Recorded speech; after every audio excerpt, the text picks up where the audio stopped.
दोस्तों second world war खत्म हो चुका था और इस वर्ल्ड वार ने दुनिया को दो हिस्सों में तकसीम कर दिया था।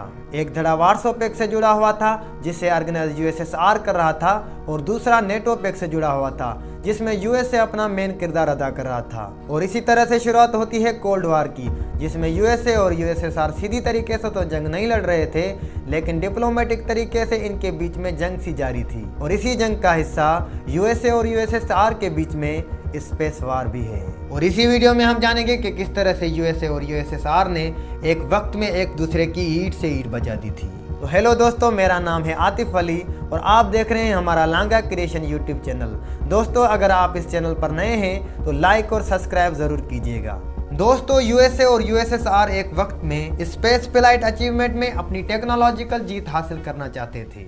इस कहानी की शुरुआत होती है 1954 में, जब अमेरिका स्पेस में अपनी आर्टिफिशियल सैटेलाइट को भेजने की बात करता है। और इसी के साथ शुरुआत हो जाती है स्पेस वार की, जिसमें दोनों ही मुल्क यानी कि यूएसए और यूएसएसआर कूद पड़ते हैं। इस कहानी का सबसे पहला मौका आता है 4 अक्टूबर 1957 को, जब सोवियत यूनियन अपनी सबसे पहली आर्टिफिशियल सैटेलाइट यानी कि स्पुतनिक 1 को स्पेस में लॉन्च करता है। इस मिसाइल के कई फायदे यूएसएसआर को यूएसए के ऊपर दिखाती है, जैसा कि सबसे पहले मिसाइल को बना देना, और इस मिसाइल की मदद से यूएसएसआर एक कॉन्टिनेंट से दूसरे कॉन्टिनेंट तक अपने न्यूक्लियर बम अटैक करा सकता था। और इसके एक महीने बाद 3 नवंबर को यूएसएसआर फिर से अपना दूसरा मिशन यानी कि स्पुतनिक 2 को लॉन्च कर देता है। और इस मिशन में उन्होंने अपनी सैटेलाइट में एक कुत्ते को भेजा होता है जिसका नाम होता है लाइका। और इसी तरह यूएसएसआर फिर से आगे निकल जाता है और एक ऐसा मुल्क बन जाता है जिसने सबसे पहले लिविंग थिंग को स्पेस में भेजा होता है। और इसी तरह यूएसए 1 अक्टूबर 1958 को नासा यानी कि national aeronautics and space administration को जन्म देता है। इससे पहले स्पेस से हर जुड़ा काम national advisory committee on aeronautics किया करती थी। इसके बाद 18 दिसंबर 1958 को अमेरिका ने दुनिया की सबसे पहली कम्युनिकेशन सैटेलाइट स्कोर को स्पेस पे लॉन्च किया। और इस सैटेलाइट कोर के जरिए स्पेस से पहला पैगाम री रिकॉर्ड किया गया, जिसे सदर आइजनहावर ने क्रिसमस के लिए नेकी, नियति और अमन का पैगाम पेश किया, जिसे दुनिया भर के ममालिक में भी पेश किया गया। We have on tape or recorded the voice of the President of the United States as it's being broadcast from our great satellite put into orbit last night.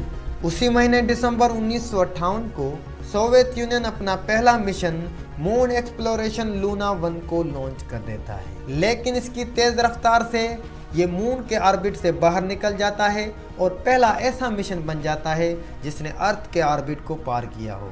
चांद की इस रेस में बड़ा मोड़ तब आता है जब सितंबर 1959 को सोवियत यूनियन अपना लूना 2 मिशन चांद की सतह पर सक्सेसफुली लैंड करके दिखाता है। और इसके ठीक अगले महीने अक्टूबर में सोवियत यूनियन अपना लूना 3 मिशन भी लॉन्च कर देता है, जिसका काम मून के ऑर्बिट को चक्कर लगाना होता है और इसके जरिए चांद के दूसरे हिस्से की कुछ तस्वीरें भी खींचता है।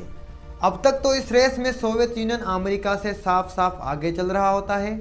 अब सोवियत अपने बुलंद हौसलों के सहारे अगस्त 1960 में अपने स्पुतनिक 5 मिशन को भी लॉन्च कर देता है, जिसमें वो 2 कुत्तों जिनका नाम बेल्का और स्टेल्का होता है और कुछ चूहों और एक खरगोश और कुछ पौधों को भी स्पेस में भेजता है। इसकी खास बात यह थी कि इसके अंदर सभी जानदार जमीन को चक्कर लगाते हुए सक्सेसफुली अपने घर वापस आ जाते हैं।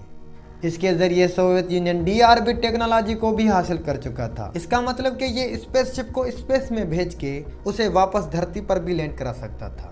इन सब से बौखलाया हुआ यूएसए भी एक बड़े ही चैलेंज में घिर चुका था। और इसी तरह यूएसए जनवरी 1961 को एक चिंपैंजी को स्पेस में भेजकर वापस अर्थ पर सक्सेसफुली लैंड कराता है। इस तरह से यूएसए को स्पेस से जुड़े कई राजों का पता चल जाता है, जैसे कि इंसानों का जिस्म स्पेस में कैसे रिएक्ट करेगा। इसके बाद की कहानी सोवियत को यूएसए से कहीं अलग लेकर जाती है।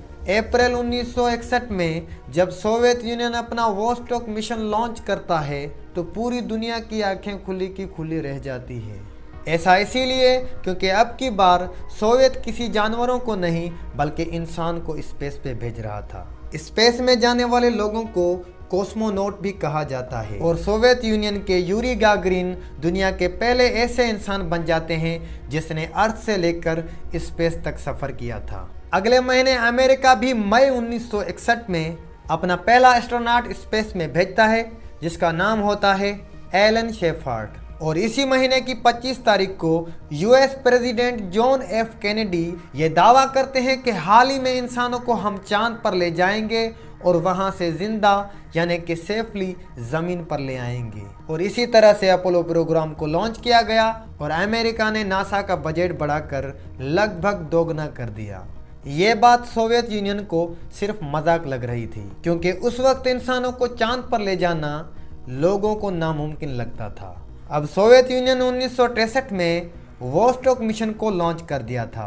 उन्होंने इस मिशन में एक सिविलियन औरत को स्पेस में भेजा था। उस औरत का नाम वेलेंटिना तेरेशकोवा था जिसने 48 बार जमीन को ऑर्बिट किया था।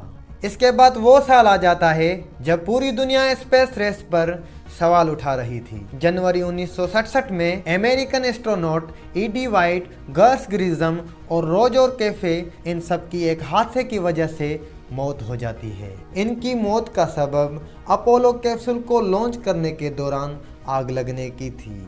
इसके कुछ महीने बाद ही सोवियत कॉस्मोनॉट व्लादिमीर कोमारोव की भी मौत हो जाती है। उसका सबब जमीन पर लैंड करते वक्त उनके पैराशूट का फेल हो जाना था।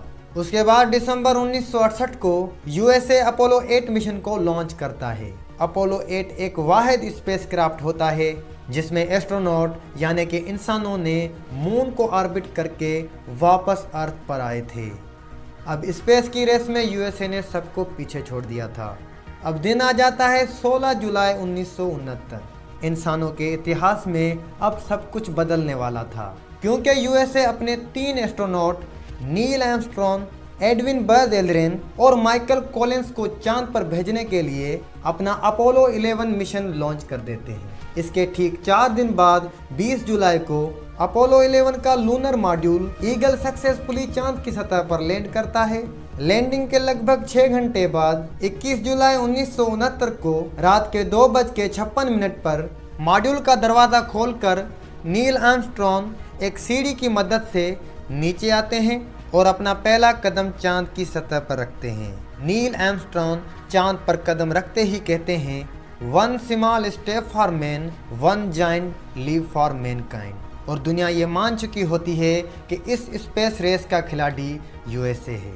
और आपकी नॉलेज के लिए बता दूं कि किसी भी ममालिक ने आज तक अपने एस्ट्रोनॉट मून पर नहीं भेजे।